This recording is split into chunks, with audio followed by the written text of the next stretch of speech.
Hey everybody, thanks for tuning into this video. Please subscribe if you haven't already. Leave a like, leave a comment. Certainly want to hear what you have to say about this. The topic for today is the 49ers offensive line.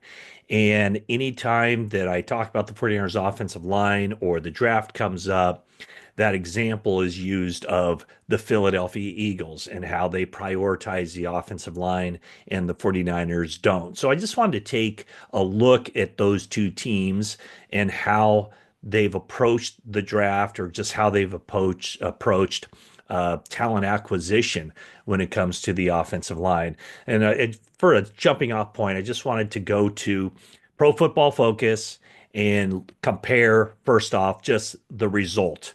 The 49ers last season, 6-11, Eagles Super Bowl champs. But the year before, the 49ers had the better team. The Eagles kind of fell by the wayside. The year before that, the Eagles had the better team, winning in the NFC Championship game.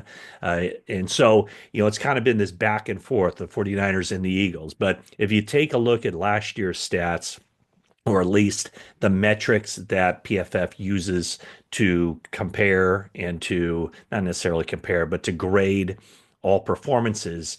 The Eagles ranked sixth in the NFL in pass blocking. The 49ers ranked 12th in the NFL in pass blocking. This is for the regular season. And for run blocking, the Eagles ranked sixth in run blocking. The 49ers ranked second in the NFL in run blocking. And what I found was kind of the main takeaway and why the Eagles' offensive line is better than the 49ers is their draft picks that they've used. They've had two of their guys that they have selected since 2017. We'll use that as kind of the benchmark. That 2017 is John Lynch's first draft as general manager of the 49ers. Since 2017, the Eagles have selected two offensive linemen that ended up getting big money contracts extensions with the Eagles. And those two offensive linemen, 2018 seventh round pick Jordan Mailata, left tackle, and then 2021 Landon Dickerson, a guard, second round pick. He had a big money contract. Meanwhile, the 49ers during that time, they had two drafted offensive linemen, really, I guess you could say three drafted offensive linemen who've signed big money contracts. However, that's as free agents. Those three contracts were with teams other than the 49ers. So, where the Eagles have had guys that they like and they keep, the 49ers, when they've had offensive linemen that they drafted get big money deals, it's with other teams. And of course, I'm referring to Mike McGlinchey, who was a first round pick in 2018.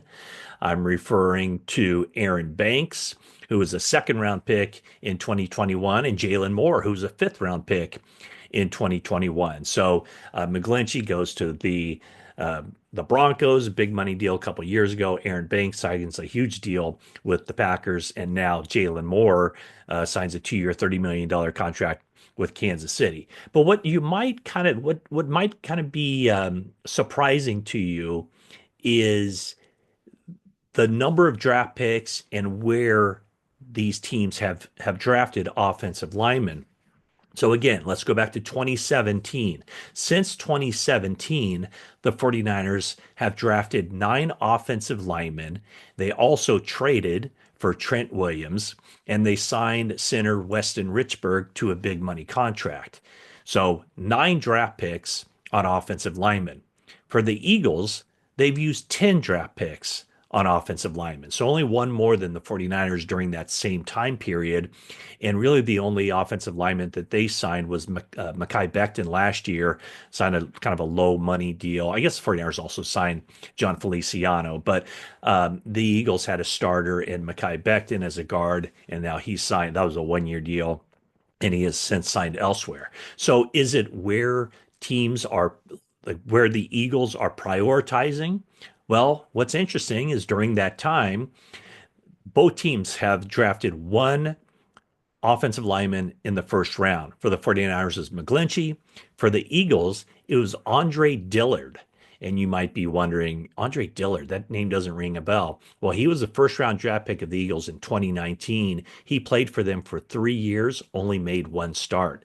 Now, where the Eagles have had some successes in the second round, 49ers have selected one player in the second round. That was Aaron Banks.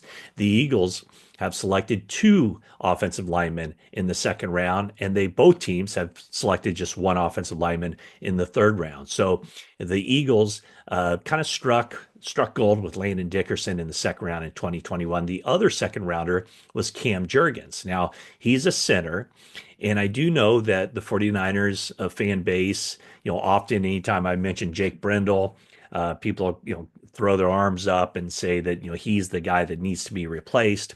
If you look at it last year, though, Cam Jurgens, um, again, we'll use these grades that PFF. Brendel graded higher than Jurgens as a run blocker and by a significant margin, and just a point better as a pass blocker. So Brendel was during the course of last season, one sack and 26 pressures allowed for Jurgens, four sacks and 25 pressures allowed. So if you look at those stats, Brendel, it's close, and Jurgens is younger, of course, but Brendel had the better season. So when you look at the Eagles, what's kind of interesting is the one guy on their offensive line who is probably separates them from everybody else is Lane Johnson, right tackle. He was chosen in the first round in 2013, so it wasn't even really the current Eagles management. That was Chip Kelly's first season with the Eagles. So Lane Johnson, probably their best offensive lineman through the years. He is a long time ago. That goes back to 2013. So I guess when I look at it, it's not so much that the Eagles have placed more resources on the offensive line. 49ers did sign, as I mentioned, Trent Williams to a big money contract. They did sign Weston Richburg to a big money contract. It's just that the Eagles have probably hit on offensive linemen a little bit more, maybe twice more, and that they've kept those guys. So where the 49ers are extending other players at other positions, the Eagles have, extended obviously Lane Johnson for many years as their right tackle, and then also just in recent years, last off season, Jordan Mailata, the left tackle, and also Landon Dickerson, a guard. So it's just kind of interesting to look at those two teams and their approaches. I think probably a lot of people would consider the Eagles to have the best offensive line in football. And what I've kind of said repeatedly is that, the 49ers are, I've said middle of the pack. They might actually be better than middle of the pack, but I said a little bit better than middle of the pack. Do I expect them to draft offensive linemen this year? Yes, I do. Absolutely. In fact, they've done it just about every year since they've been since the John Lynch regime. A couple of years they drafted two offensive linemen in 2021 with Aaron Banks and Jalen Moore, 2022 with Spencer Burford and Nick Zakel. So, and last year too, Dominic Pooney in the third round. That looks like was and will continue to be a very good draft pick. They also selected Jarrett Kingston in the sixth round. Now, he did not make the final cut. 49ers were hoping to bring him back to the practice squad. As it turned out, the Carolina Panthers claimed him off waivers. So the 49ers did not select an offensive lineman in 2023. The Eagles always seem to select at least one guy. But over the course of those years, from 2017 on, the difference is only one offensive lineman that the Eagles have selected one offensive lineman more than the 49ers. And in the first three rounds of the draft, the Eagles have selected only one offensive lineman more than the 49ers. So it's kind of interesting when that whole conversation comes up that the Eagles place more resources into the offensive line. I guess that might be true when you look at the number of players that they have paid at, that position along the offensive line. They've basically paid those three guys, the two tackles and Dickerson. They've paid them and they've retained them, whereas the 49ers, the one offensive lineman that they've retained is on, contracts.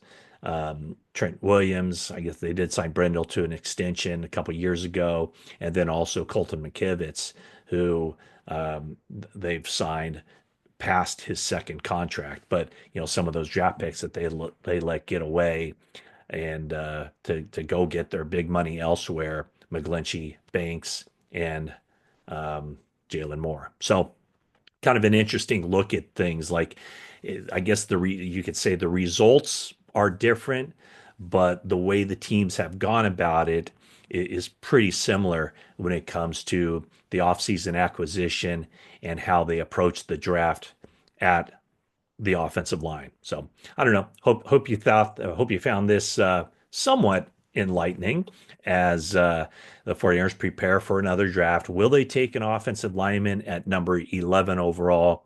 That is a big question.